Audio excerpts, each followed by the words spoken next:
Matapos ang pananalanta ng bagyong Agaton sa bansa, personal na binisita ng Pangulong Rodrigo Duterte ang mga lugar na higit na tinamaan ng kalamidad. Tinungo nitong Sabado ng Pangulo ang lugar ng Pontevedra, Capiz at pinangunahan ng ceremonial distribution ng relief goods at financial assistance doon. Sa kanyang talumpati sa Pontevedra Elementary School Evacuation Center, inihayag ng Pangulo ang kanyang saloobin. Si DSWD will be here. For as long as there are people who cannot eat o wala silang makain, wala makunan, we will sustain the food. For as long, sabihin ninyo 10 taon, 10 taon dito si Bautista magtira. At basta ang pagkain nandyan. Na yung mga housing, mga repair, wala dito si isang general, si Ed Del Rosario. Siya yung sa housing. But I will tell him, sabihin ko sa kanya magpunta dito.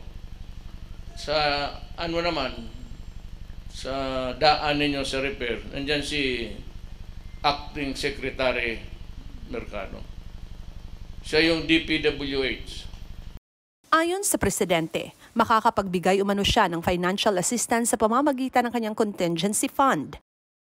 Bago ito, isinagawa ng Pangulo ang isang aerial inspection upang ma-assess ang damage na dulot ng bagyo. Pinangunahan din ng Pangulo ang groundbreaking ceremony ng Capiz Multi-Purpose Evacuation and Convention Center Phase 1 kung saan personal ding tinungo ng Pangulo ang Barangay Lawaan sa Rojas City.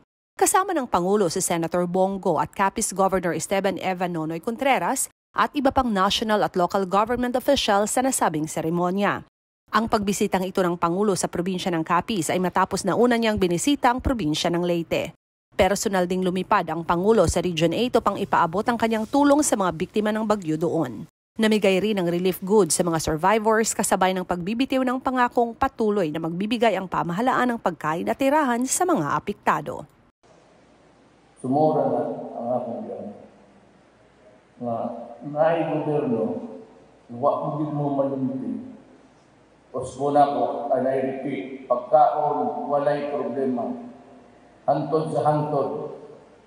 O gusto mo, di na mo magpalit o bugas na may balay, at tuwa lang si DSW. Inihayag ng Pangulo na bagamat may kumpletong larawan ang nangyaring sakuna dulot ng bagyo sa Leyte, sinabi ng punong ehekutibo na nasa mga alkalde at kanilang opisyales na kasalalay ang pagbibigay ng mga pangangailangan ng mga nabiktima ng kalamidad. Ngunit ipinangako rin ng Pangulo sa mga residente ng Leyte na tutulong ang kanyang gobyerno upang maitayong muli ang mga kabahayan ng mga apektado. Bago pa lumipad pauwing Davao City ang Pangulong Duterte, binisita muna nito ang Malasakit Center sa Western Leyte Provincial Hospital sa Baybay City. Jinky Baticados, IBC News.